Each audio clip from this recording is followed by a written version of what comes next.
Hello everybody and welcome to a new video. Today we are going to learn how to deactivate the voicemail option on a cell phone. It's pretty easy.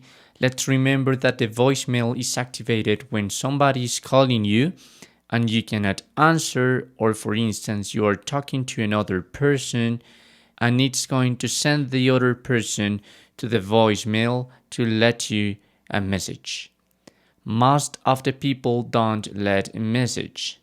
They try to call later, or maybe they send you a text message, but they are not going to let you a voicemail. So you can try and deactivate this option. What you can do is go to your cell phone and write these numbers and symbols. Hash, hash, 002, hash. This is a code that is going to deactivate the voicemail on your cell phone.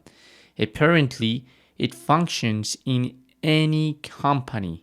I mean, here in my country we have Movistar and other companies, but it's going to function in your company, apparently.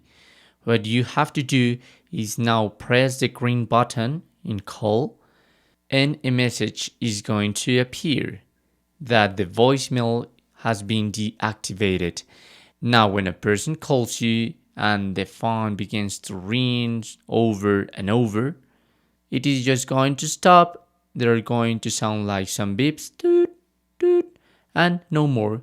There is not going to be that option of the voicemail and so on. That's how you can deactivate the voicemail option on your cell phone.